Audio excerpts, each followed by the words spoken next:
Anybody get the coffee, honey lemonade, or some bars over there? They're welcome to do it if you like. So, Coffee's good. how Vanessa? I did it. Good job.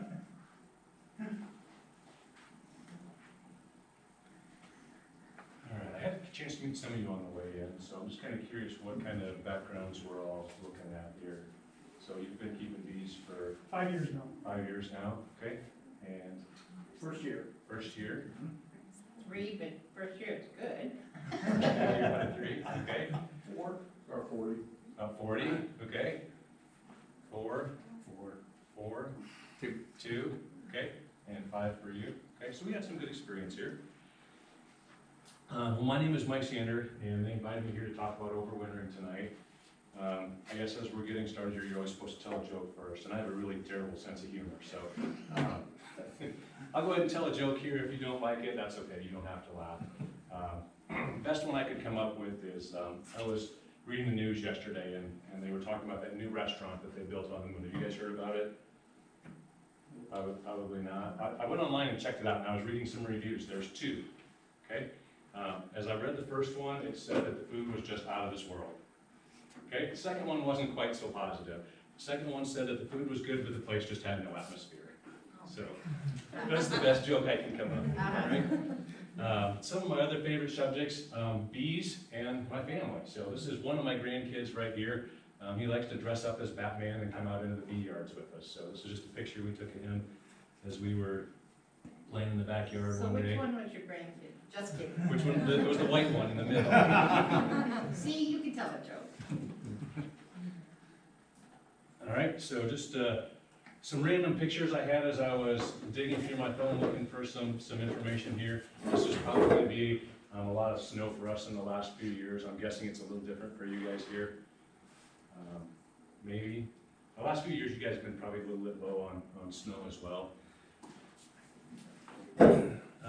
What we're going to cover tonight, we'll talk about what you can kind of expect from the presentation here. I'll give you a quick introduction to myself and my wife.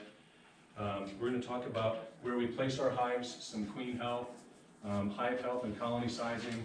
We're going to talk about mite treatment. We're going to talk about feeding. We're going to talk about ventilation and moisture control. We're going to look at some pest exclusion techniques, and we'll talk about some hive components. And as we go along here, if any of you have a question about something I'm talking about, please just raise your hand or capture my attention and ask.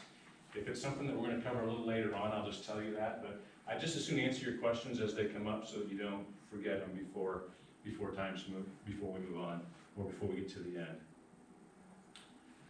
All right, so kind of what we can expect here. They told me every good meeting has food, fellowship, and fun, and so this is as close as I could get to food for you, all right? But what we can expect here is somebody once told me about cooks and chefs. And what they said about cooks was a cook was somebody who could follow a recipe and pretty much come up with the same result every time, but maybe not necessarily, depending on whether it was more humid or the flour was more wet or more dry.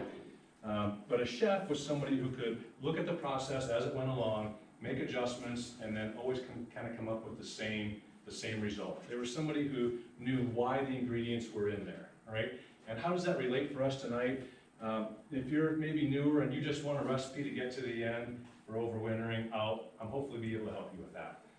If you're more the chef type, you've been keeping bees for 40 years, maybe some of the things you'll understand why I'm doing them and be able to implement some of them for yourself. So that's kind of the direction we're going to go tonight. So if you're newer and you just want a recipe to get to the end, hopefully I can help you. If you're a chef, hopefully there'll be something good in here that you can take from this as we move forward. Do I necessarily feel qualified to answer your questions about wintering? I'm not so sure. You guys have winters that are a little colder than me. I don't know exactly what your winters are like here, but this is my wife and my grandson again. Again, 3 of my favorite subjects, bees and my family. A couple of my favorite subjects, bees, my wife, and my grandson. But my wife grew up about 30 miles west of here, so she grew up just outside of Titanca. So I've kind of seen what your winters are like. You guys have a little bit more snow than we do. It's probably another 10 or 15 degrees colder than where we're at. And I think that a lot of the things that we do are gonna work for you. There were some things that if I had your winners, I would probably be experimenting with to see if they worked. Where are you from? I grew up in Carroll, Iowa. I am from Altoona right now. Okay. My wife grew up just outside of Titanca. All right, so this is just a picture of my wife and my grandson, my oldest grandson that I took in the bee yards a couple years ago. I don't know what it is about bees, but he loves to come out into the beehives with us. How long have I been keeping bees? My wife and I have been keeping bees for about 8 or 9 seasons now. We've been keeping since maybe the second or third year, somewhere around 100 colonies, and scattered between 28 different locations. So very much in a hobbyist style setting, although I would love to tell the government that this is just a hobby for me, and they just seem to disagree. They're not buying it. Okay? How we got started, my son came home from school one day and he said, hey, I wanna build a beehive for Woods class. And I kind of freaked out because I had all the irrational fears that anybody who grew up in the 70s watching all the killer bee movies would have, and living in a city that we couldn't keep bees in. And so we can't, I'd love to say I was supportive, I wasn't, all right? And I said, we can't keep these here, and your grandparents live a long ways away. And so he decided to make something else, but it started my curiosity. I wanted to know more about bees and why somebody would keep bees even though they might be getting stung. And then the whole bee decline thing started to happen, and I got curious about what was really going on with the bees and why they were declining. So I took a beginning beekeeping class with Andy Joseph down in Ankeny, and he really saved me a lot of trouble. So I credit him with a lot of success because I had this idea of what beekeeping was going to be when I came into this. And he very politely told me, not speaking directly, speaking to everybody, he said, this is what's going to happen if you're going to do what you're saying you want to do. And so I decided that, for the first year, I'm just going to take a mentor's advice and do whatever he tells me to do. And if I get good results, then I can decide if I want to keep it or tweak it. And so we've kept most of what he's taught me. I credit a lot of our success to him. So how we got started is I ordered a package and a nuke because in class Arden kept talking about packages and nukes, and I wanted to know what the difference was. And so as we started to go on through class, they kind of discovered that, it was my first year, I needed 2 packages right together so I could watch them grow together and know what was good, what was bad. And so now I started out with a package, another package, and a nuke. And then as we started to put these down and started to grow them, friends would say, hey, I want you to keep one of these in my backyard. And a 4th one showed up that first year, just kind of a package that somebody couldn't use because of some health issues. So it was kind of a late upcoming package. And so we picked that one up, spent the first year trying to get that 4th one right. It just had some issues because it was so late and some things that were going on with it. But it was a great education. And by the time we got to the end of the first year, we had 7 hives. And I was pretty certain that I had no overwintering skills and these were all going to die over winter. And so we just packed them up the best we could for winter, following all of our mentors' advice. And took the beginning beekeeping class again the 2nd year and started hearing that it might be hard to get bees that year. And I was just convinced that all my bees were going to die. And so I just put my name in for 2 packages, and I was going to make sure that I had bees for the next summer because I was hooked, right? They had me. And wouldn't you know it, all 7 of those colonies made it through the winter. And so now I started off the 2nd season with 9 colonies, struggling to find a place to put them all. And they grew. Turns out my wife and I were really good at raising bees and overwintering them. And so by the end of that 2nd year, those 9 had turned into 45. And they kept telling me, hey, 50% of these are going to die over the winter, so we packaged them up the best we could, hoping to get them through winter. And we came out of the 2nd winter, and essentially all of them were still alive and ready to go.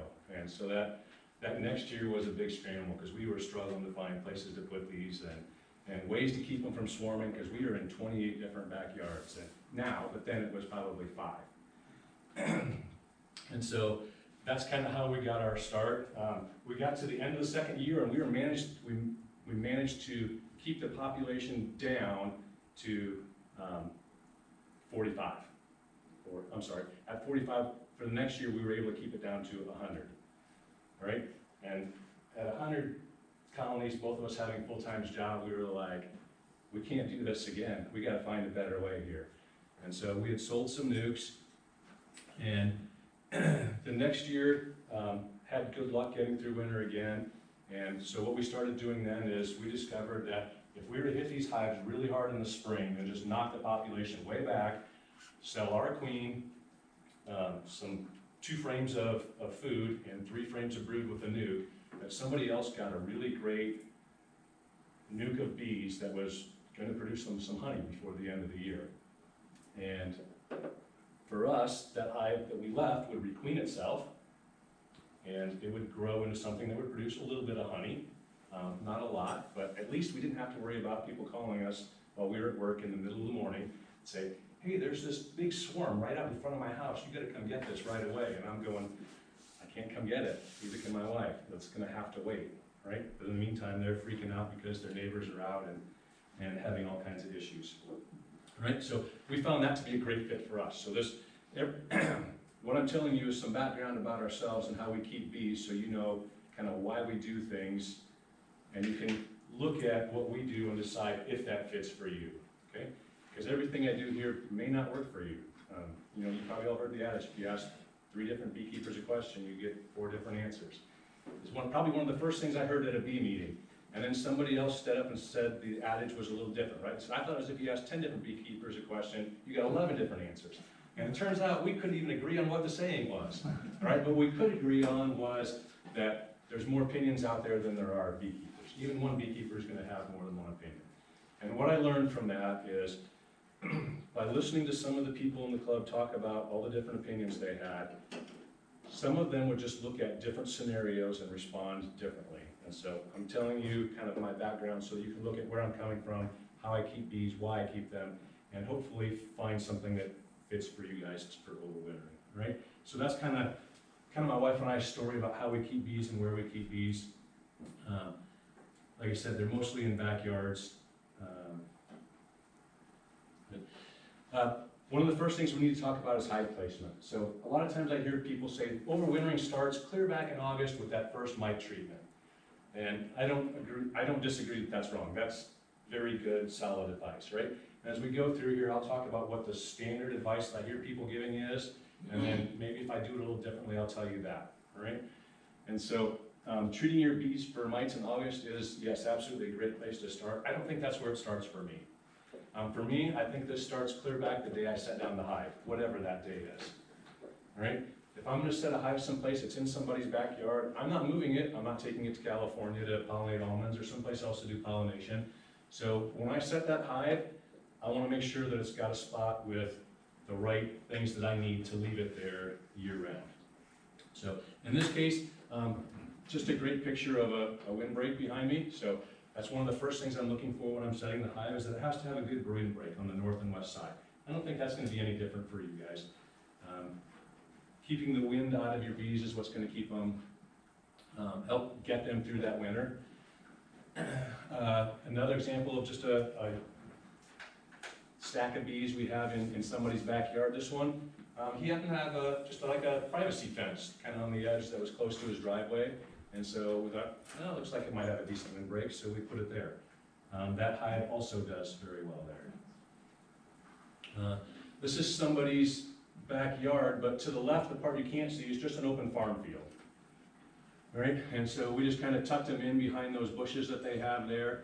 And north is obviously just we're looking north in this picture. So just another example of a great windbreak, just a little bit more close up.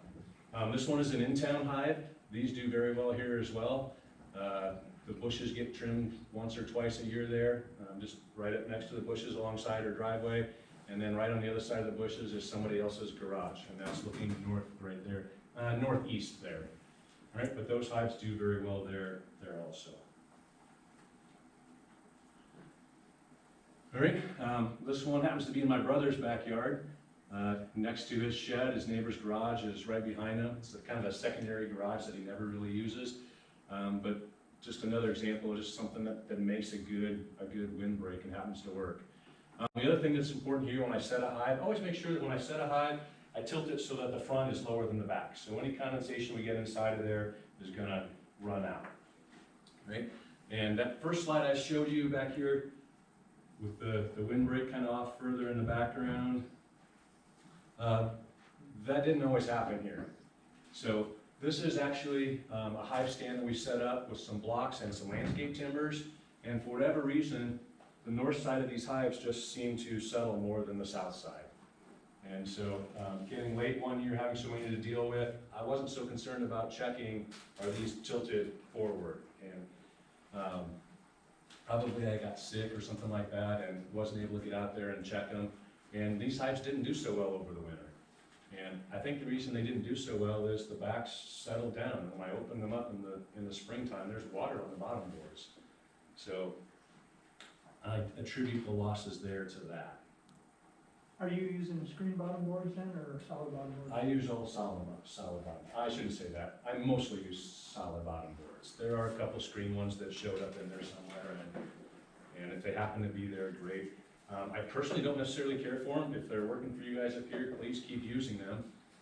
The problems I have with them are I'm not real good about pulling that cover out in the summertime or putting it back in the winter, and all the junk falls down inside of the screen, and I forget to take it out, and then wax moth and beetles and stuff start to grow and live inside of there, and now I got a pest issue.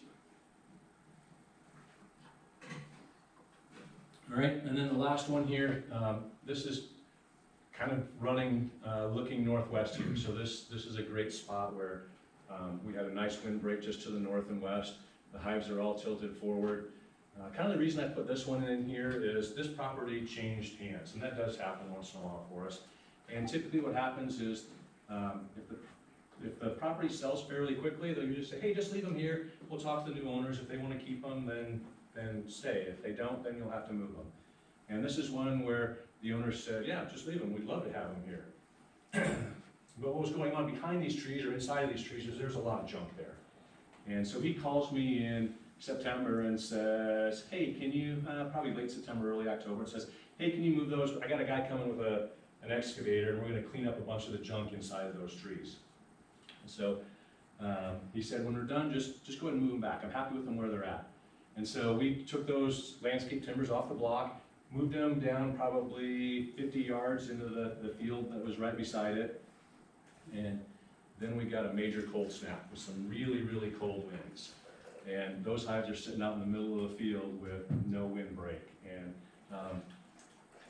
it wasn't these 5 hives that were there, it was probably only 3 at that point in time, but none of those made it through the winter.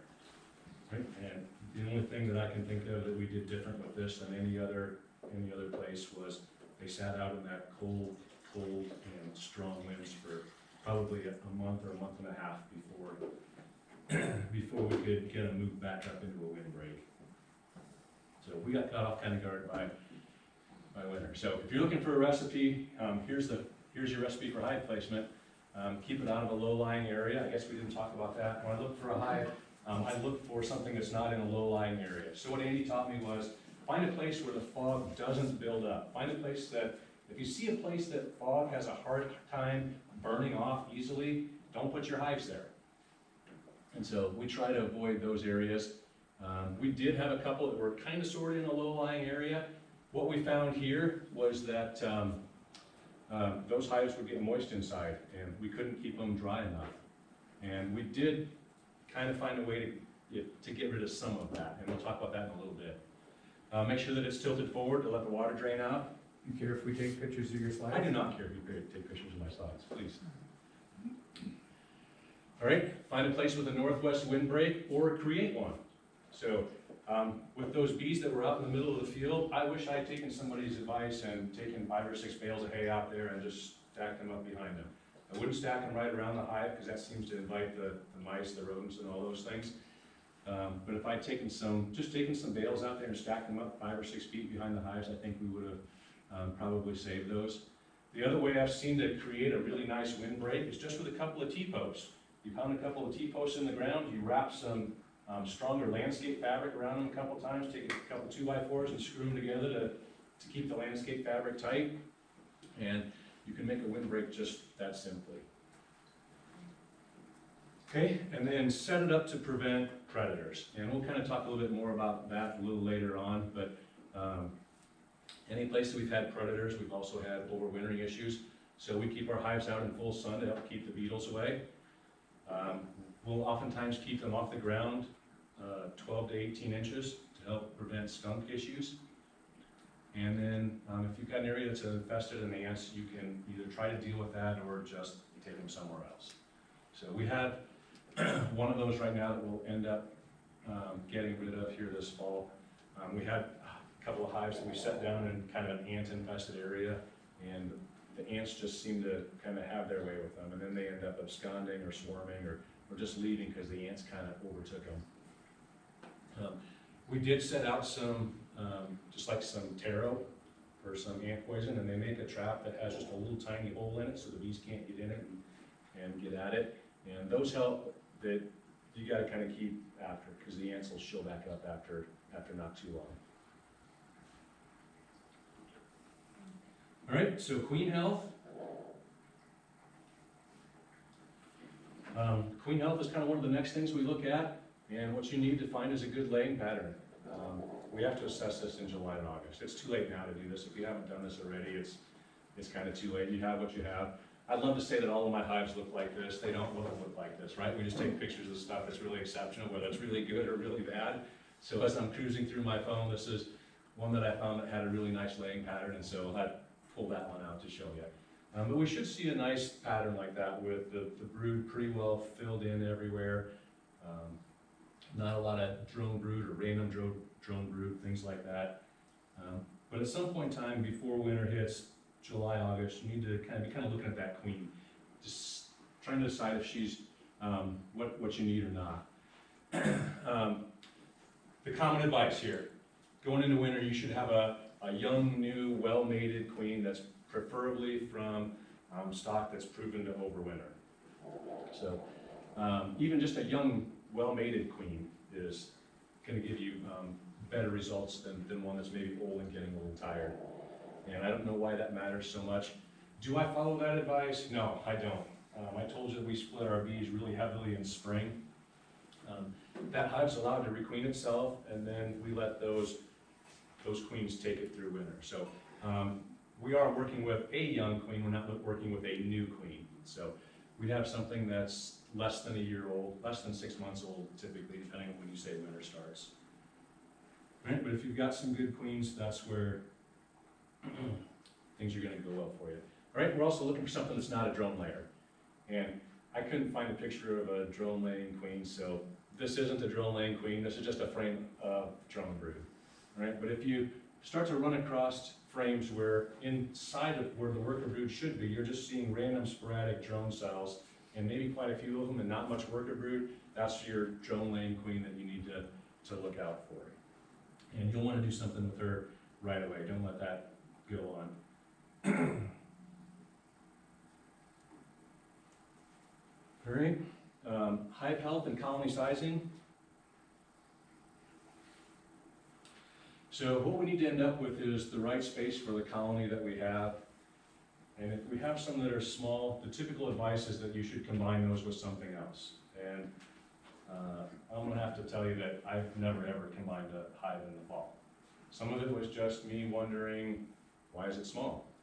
Maybe I don't know enough about bee diseases to know what's going on with that colony. If I didn't know why it was sick or small or not coming up with the rest, the last thing I wanted to do was take a sick hive and combine it with a hive that was doing okay and ruin a good hive.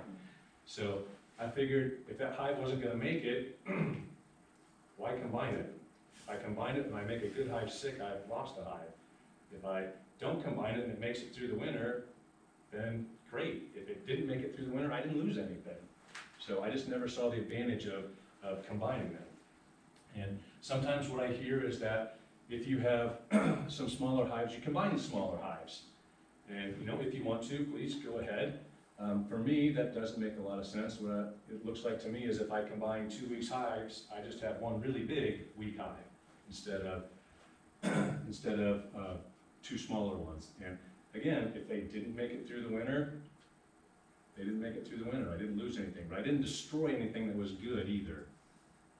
So I haven't, my wife and I have done a lot of experimentation with the bees. Maybe not a lot. We've looked at it as, hey, there are bees, we can kind of do what we want with them here. We've got enough colonies that if we lose one or two, it's not a big deal. So we've had a couple colonies that were probably clusters smaller than my fist going into winter. They were 8 frames in a 10-frame box. There's really no reason they should have made it through winter.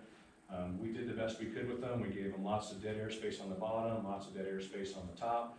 We shrunk them up to a medium. We had probably a super honey that I didn't want to extract because I didn't like the way it smelled. And so we just put them inside of there and let's see what happens. And that particular hive that I'm thinking of, it was a little bit slower coming into spring, but once they started up, by the time we got to a honey flow, they were as big as anything else we had. All right, so why didn't I combine them? I didn't see anything wrong with them. I didn't think that they were sick. I wanted to know how small a colony can I take through winter? And I was pretty sure that the reason that this one was small, it was a late requeen. It was sitting next to a couple full-size hives. And so I was actually kind of impressed that it didn't just get robbed out and destroyed before winter hit. Okay, so sometimes you take a chance and you win. Sometimes you take a chance and it doesn't work out. But sometimes with the bees, I just like to kind of push the limits and just see what's going to happen. And sometimes something good happens, sometimes it doesn't. But if you got a huge colony coming into September, October, we do everything in double deeps unless the thing is just enormous. And then we've added a 3rd deep. Do I recommend that? It hasn't worked out so well for us. I think maybe what would have made sense for some of those really large colonies that needed that 3rd deep is if we'd just taken that brood or something away from it and getting it to a hive that was just maybe a little smaller, that maybe had a late requeen or a late swarm that we picked up and just needed a boost from somewhere. I think that probably would have made more sense. But everything we've tried with the 3 deeps has just not really worked for us. And so I guess maybe I just don't have that part figured out yet. But What do you think, just too much space then? I think what happens is there's not enough ventilation, and we'll kind of talk about ventilation here a little bit later. But the ones that are really big seem to be the ones that just didn't shut down for fall. They just kept going. And it seems like they produce a lot of moisture and they get wet because there's so much heat inside the box. They don't shut down, they just keep laying brood. We get lots of heat, we get lots of moisture, and then we get a really cold day and they kind of contract up and they will die with honey 2 inches away. And I'm guessing because they won't break the cluster to go get that food. All right, so that's kind of the thoughts I've had about what's going on with them. All right, so ideally, what do we want to see? Ideally, what we want to see is a cluster about the size of a basketball and somewhere inside the middle of the hive. So that's what we're looking for. You know, maybe moving back to the hive placement thing here just a little bit. Some things I've seen with where my wife grew up over by Titanica is they've got a lane on their property with some bushes that kind of line the north side of their north lane. And they'll actually just let that lane close for the entire winter because the snow will come blowing in off the prairie, hit those bushes and stop. And then they'll have 4, 5, 6 feet of snow 10, 15 feet away from that row of bushes. And I almost kind of wish I had those conditions because Michael Palmer talks about overwintering his bees and how deep they will get inside of snow. And I've often wondered, you know, if I could just create a windbreak somewhere that I could set colonies a little ways away from and kind of get them almost buried in the snow a little bit. Not so much that they're like covered up, but just enough that they had a little bit of airflow. He seems to say that snow kind of insulates them. It seems like it just keeps them in better shape than if they're exposed. So, you know, if you have a bunch of colonies you want to kind of do some experiment, I know that's one of the ones that I wish I could kind of experiment with. I'd love to be able to make that happen. All right, and then some smaller colonies. As we're doing splits, late fall collecting, sometimes we have maybe a swarm or something that was laid, or maybe we're just experimenting with something, and we've got some nuke boxes, and sometimes they're 5 frames, sometimes they're 10 frames. I have a lot of nuke boxes that I made out of plywood, and we'll stack 2 of them together to make 10 frames versus putting them in a single deep. I'd say we're kind of getting mixed results with that. Sometimes it works, sometimes it doesn't, but when we put them in the single deep, a lot of times that doesn't work either.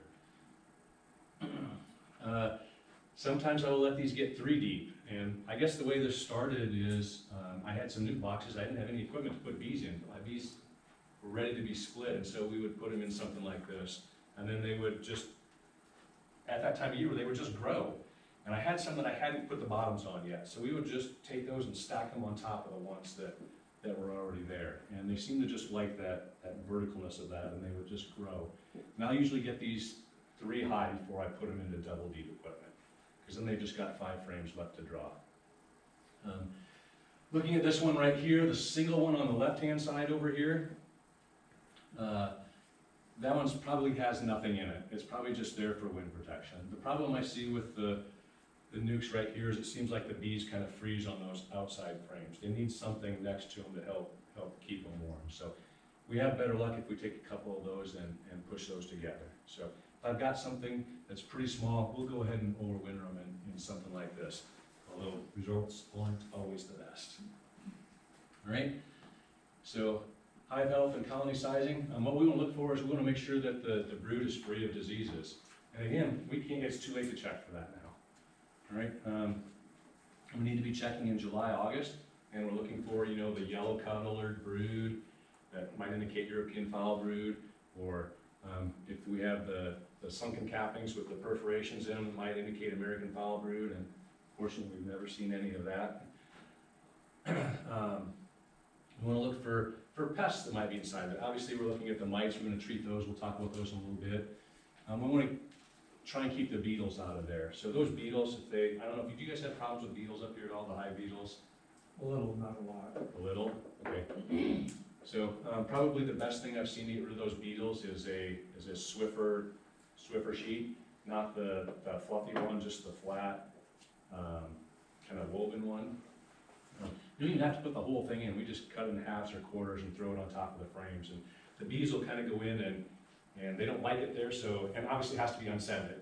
But the bees will go in and chew that up and make it kind of rough and fluffy, and the hooks on the hive beetles will get stuck in it, and they basically get caught in there and they desiccate. So we want to make sure we're free of mites, free of beetles, and then moths, and I think we kind of already talked about this. Where we see the moth issues is where I forget to take the bottom board out of this screen bottom board and get the junk to fall out of it. Do you guys have trouble with moths up here at all? I'm guessing they freeze, you do? Okay. So, More moths than the beetles. more moths than beetles, okay? I don't know what it is, but we've got a couple of farm places where moths just seem to be absolutely horrible. All the ones in town seem to be just fine, but for whatever reason, we get out into the countryside and certain places, we seem to have moth issues. And I don't have any great suggestions for you there other than just keep the junk out of the bottom and keep a nice strong colony, which I'm sure you guys are already doing. And then the mice, and we'll talk more about the mice issue in just a little bit. All right, and then make sure the hive is the right size for the bees and the food supplies that are in it. All right.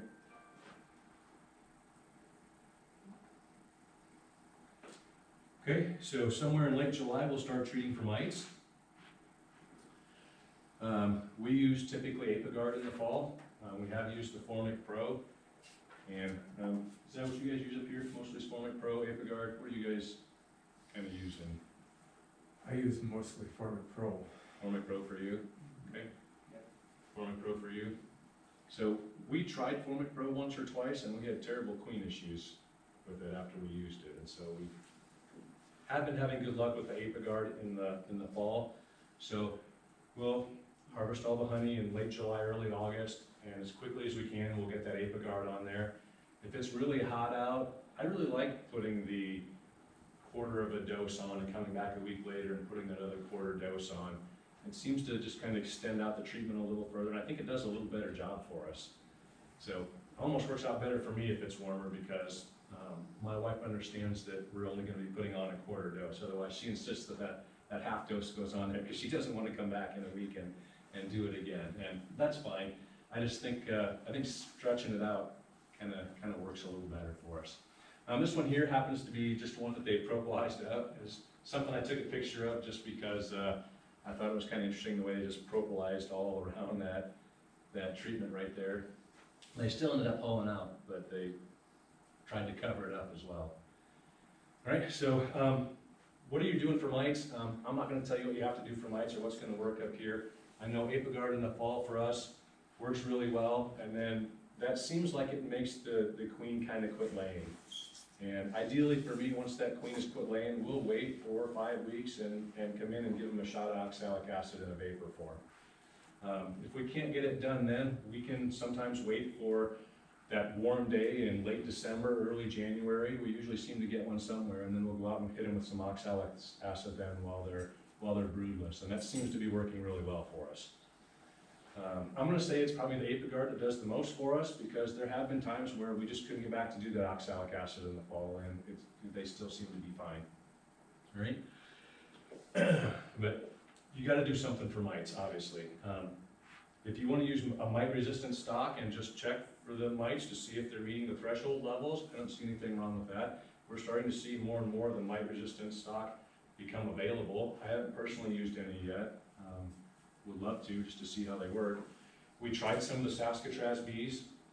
I don't know if any of you have tried those, but my experience with them was they grew really big. They produced a little more than an average amount of honey, but they produced a good amount of mites as well. And I don't know if it was because they grow so big and have so many bees, or what the situation was there. I just didn't see that they did anything for me.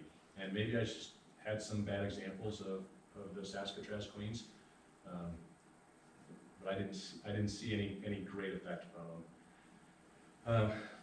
Once you've checked for your mite thresholds, which is seems to me we're looking at 2 or 3 mites per 300 bees, and they're saying it's time to treat. So we're at the way we keep bees. You know, there's a lot of beekeepers around us. I would love to tell you that I check for mites before we do the treatment. We do the treatment and I check afterwards to make sure it works. But the reality is we started looking at it, and if I go through and check 3 or 4 hives and they have 0 mite counts or very low mite counts, but then the last one has something that exceeds the threshold, we're gonna go back and we're gonna treat them all anyway. And so we really just kind of stopped checking because, well, we have full-time jobs and we have 100 colonies in 28 different locations. And so we just assume that they have mites, we go ahead and treat them and just get it over with and move on. And if it didn't work, I guess it didn't work. We'll see it in the spring when Andy inspects our stuff and we have high mite counts. And so far, this has done really well for us. We don't see high mite counts in the spring, although sometimes, you know, they're starting to kind of creep up towards that threshold number in the spring already, and we'll go ahead and put that Apiguard strip inside of them because we can do that right away in the spring. Right? But the common theory says, hey, check those things for mites in the fall, give them the treatment, check it when you're done, make sure that the treatment did its job. That way you still have time to do something if for whatever reason it didn't work. All right, so there's the recipe, I guess, for the mite treatment. Check the mite loads, treat if it's necessary, recheck when you're done.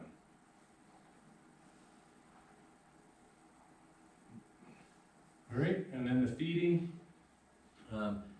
Somewhere as soon as this mite treatment is done, so if we did mite treatments in early or mid-August, somewhere about the 1st of October here, we're done with that 6-week treatment. So right now is the time where we're going to be going back in and starting to feed those the 2-to-1 syrup. Bob Benny says the 2-to-1 is the ratio that makes them go ahead and just store it right away. It doesn't cause them to stimulate and start rearing brood again. That seems to work for us. So we'll go ahead and start here shortly, start feeding those little sugar syrup at the 2-to-1 ratio. And ideally we'll be getting these things up to 120, or I should say the common theory is that we should be getting these to 120 pounds. And I would love to tell you that I do that every time, but the reality is that rarely happens. Pollen, sometimes we'll give them just a little bit of pollen in the fall if we want them to go ahead and rear another batch of brood, or if they seem to need a little boost. But I wouldn't give them a whole pollen patty, all right? We gave them, I think our first year, we would give them like a half patty in the fall. And then start feeding them syrup right away. And what we found is the hive beetles love that pollen patty, or that pollen sub, and it raised a ton of beetles, or a ton of beetle larvae anyway. And so if we're gonna give them some pollen in the fall, we just cut a little strip off, maybe 1 inch wide, the short way across the patty, and throw it in there. If they consume it and look like they're really needing some more, we would go ahead and give them some more.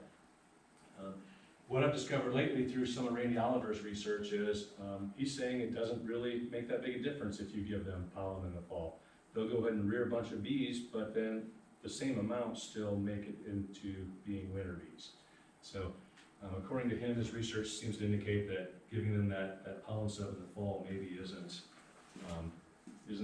helpful. So not necessarily that's gonna hurt anything, but it just maybe isn't helpful, right? Somewhere in here, we also need to talk about some emergency food and winter patties. And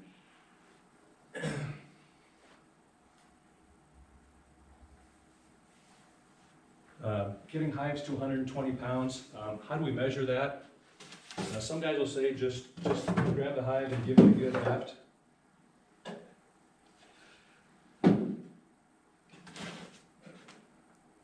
There it is.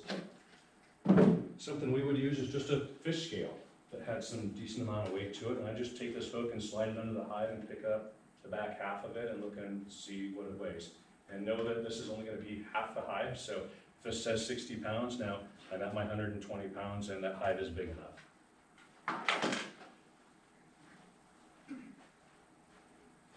So does that seem to be like what they've been recommending to you guys up here is 120 pounds? Seems right. I would love to say that that's what I do. The reality is, the last couple of years, they've been getting somewhere between 2 and 4 gallons of syrup, and then we throw on the emergency food on top. And there was a time, probably last year, I was supposed to give this talk here last year, and I ended up getting COVID. And I was sick with COVID for a really long time, and we weren't able to go out and feed sugar syrup. And by the time I was well enough to go out and start moving forward with these, it was too late. The bees were already cold enough that they weren't going to take feed out of that syrup feeder. And so we were looking at hives that I didn't even want to put a scale on them because I knew they were just so, I mean, we'd pick them up and they just felt light. And I thought we were going to lose a ton of colonies. What we ended up doing is throwing on the mountain camp. And mountain camp is what we're going to use for ventilation and moisture control, but it's also a nice emergency food source for them. And so what we did is we went back and we laid those 2 sheets of newspaper on the top of the hives. I like to lay it out so that the paper doesn't completely cover the front of the hives. So we'll lay it down, I'll let the paper come up to about here. We'll mist it with water, and then we'll start dumping on a layer of sugar. And after the first layer of sugar is on, we use just like a hand pump sprayer that you would get at the garden store or a big box store. Excuse me. And just mist it with water, lay on another layer, mist it with water. And all I'm looking for here is that I want the sugar to be wet enough that when the bees chew a hole through the paper, the sugar doesn't run down outside of the hive. And so just a picture of us throwing on the newspaper there. We do have to use a rim board for that of some kind, right? And actually, I think the slide I'm looking for is this one. And then we went back and started looking at them. And this one here, this is like a picture in probably February, and this is probably one of the better looking ones. Some of them we pulled off. Most of that sugar was gone, and this may have even been in late December already. I can't remember for sure. And some of them we looked inside of those, and there was a bunch of bees there, and all the sugar was gone. And so in late December, early January, on one of those warmer days, we were going back in, opening up every hive. We wanted to be doing oxalic acid, and we were looking inside of these, knowing that these hives came in light, most of the honey is gone, and most of that emergency food is gone. So we dropped all the oxalic acid stuff, went back and grabbed a bunch of bags of sugar and some newspaper, and we started going back and reapplying all of that mountain camp. And so that's where we got our emergency feed from. All right, so what we want to look here though is the ventilation and moisture control. So while we use the mountain camp method for moisture control, there's something you need to do for moisture control other than just let the hive tilt it to the front so the water runs out. And typically what we're going to do for moisture control is we're going to make sure that we get the insulation board on top. It doesn't have to be super thick. This is even plenty thick. It doesn't have to be this big. But setting this on top helps keep the cold of that outer cover away from the bees. keeping that cold away from that inner cover helps keep the condensation from hanging on the inside of the box. And Arvin always told me that, Mike, it's not the cold that kills the bees, it's being wet. And so if you can keep the condensation off the top of the box and dripping back down onto the bees, then you won't have to worry about them being wet. And Andy told me that sometimes people do this inside their hives, and as I started looking at it, I was like, hey, that does two things. It gives them an emergency food source, and if the water drips down on the side of the hive, that sugar is going to catch it, it's going to get wet, the bees are going to consume it, and I've just got some type of moisture control. So we do pretty much exclusively this. We drill a hole in the front of the box. I'm sorry, some people drill a hole in the front of the box. We use something called the man lake cover. And the man lake cover has the typical side that you would see that gets turned down like this for the summer. And then when we go to put our mite treatments on and we need that extra space on top, we just flip it over.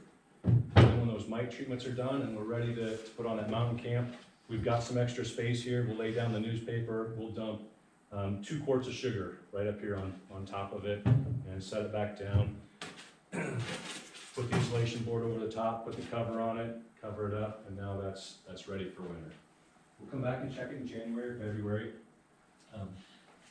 Did I turn this the right way?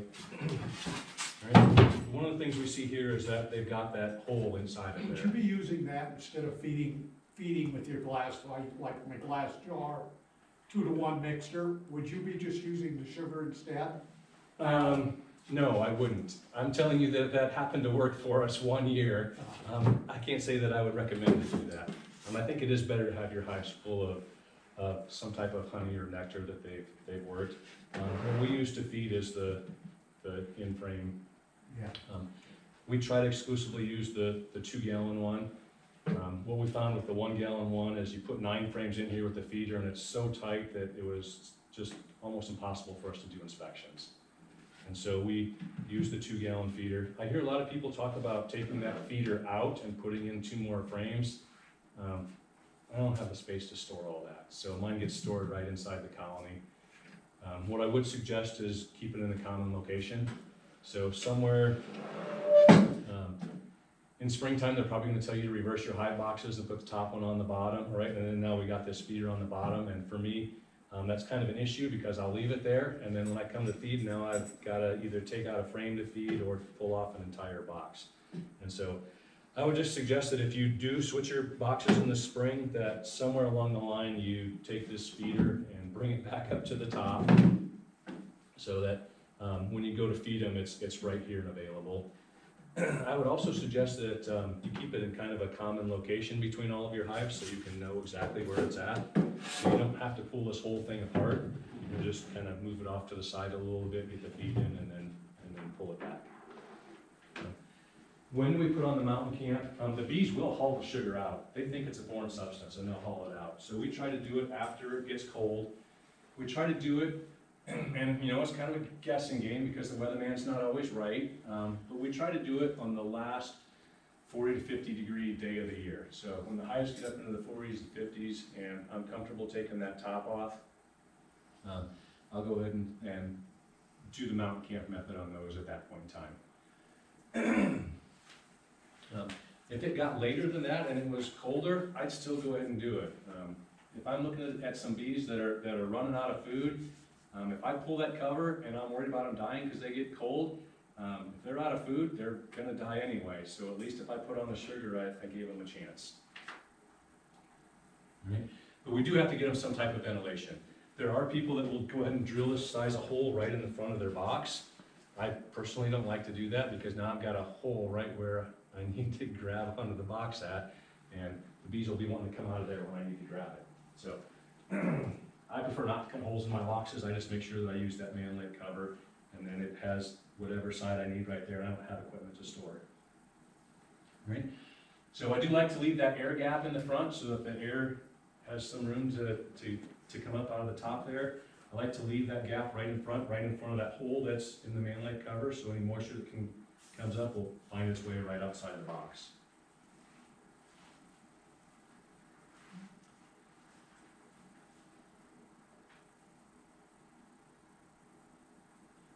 Right, and then for the nukes, What we're gonna do is, I still go ahead and mountain camp those. I lay the newspaper on top, spritz it with water, add the sugar. But I've got these covers that I made. It was just what was left over from the plywood when we made the nukes. And I cut a piece of styrofoam to fit inside of there. I left them a nice air gap in the front. This will move inside of here. At least when I first put these on, it will move inside. The bees will propolis around the edges and then they'll kind of be stuck there. We'll just go ahead and set that on top. Always find a way to keep the lid attached down well because coons, skunks, wind, all of that happens, right? And that's just an example right there in the middle. You can see where we had taken that nuke and put that mountain camp on top of it. And they hadn't used it yet. All right, so I guess the recipe for ventilation and moisture, use the mountain camp method with a shim, or at least that's what we do. You could use a quilt board. So I talked earlier about that hive in the low-lying area.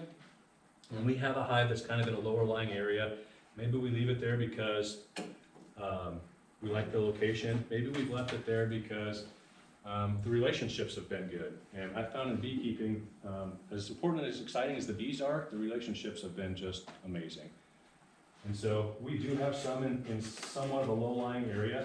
And at that point in time, we put on the quilt box. So this is one that needs to get put on here pretty quick. It's just made out of some 1x4s. It's got a screen on the bottom. I just laid some shop towels down on top of the screen, and then we filled it with these pine wood chips. Kind of another design feature is we drilled some holes on the side here, and then on the inside of those holes we put some screen.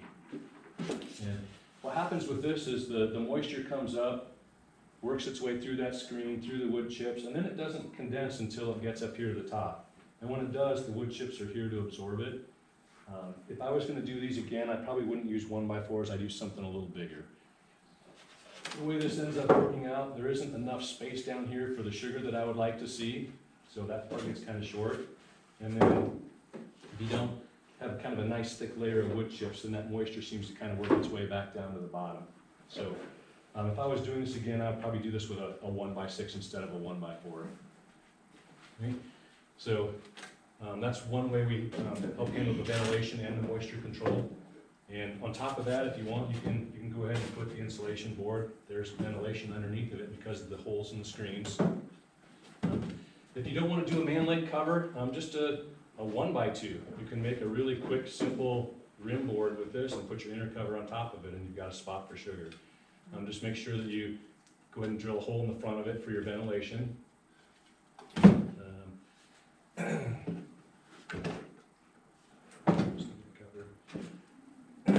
Feeding. I did bring one of these to show you for feeding.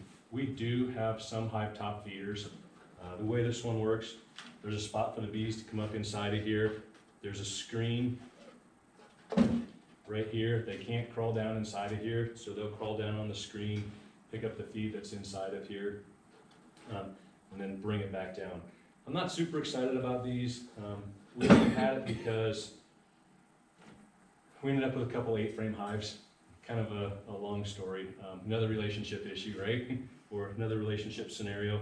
By the time we can get these on, it usually is cold enough that the bees don't like coming up in here to get that. So I don't know if the right answer is to go ahead and feed while the treatment is still on, even though it says not to do that, or what's necessarily the right answer there. But I haven't had a lot of great success with those, mostly because of temperatures. All right, so if you're in a low-lying area, putting that quilt board on does seem to help. Getting that hole drilled in the top of the box seems to get the moisture out. Some people will lay a moisture board right on top of the hive, and the moisture board is, what's the name, Homosote or something like that. It's just a kind of a loose, packed wood fiber. I had a couple at one point in time. I don't like them. I didn't like them because they would get wet. You know, they did their job, right? But as they got wet, then they would get moldy and mushy, and they created a storage issue. If I had only 1 or 2 hives, maybe they would be okay because I could just let them dry out in the sun in the spring. But with 100 hives, it was just too much work for me, I guess. And then make sure you get that insulation cover between the inner and outer cover, or that insulation board between the inner and outer covers to help keep that cold off the top of the hive. And then right here I put wrapping. I personally don't wrap my hives. Early on as we got started, the research said when they wrapped hives or didn't wrap hives, the same amount died.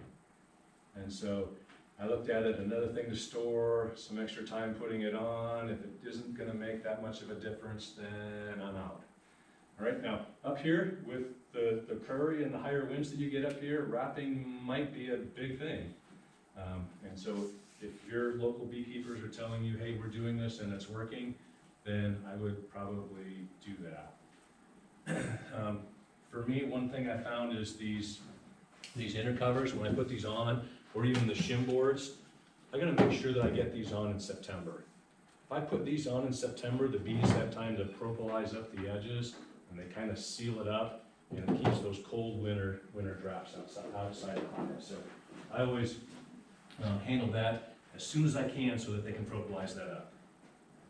Hey, Right. And then pest exclusion, Yeah. Here's the box I made.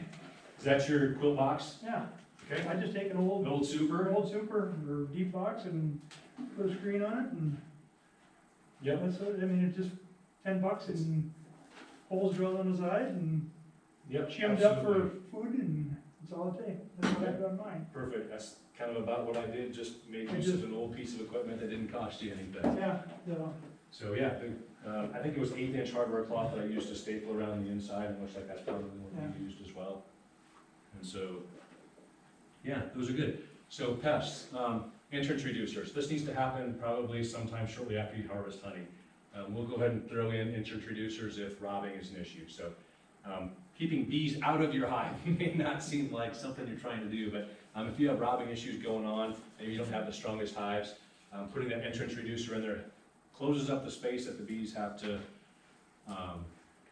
protect, and it helps keep the pests out.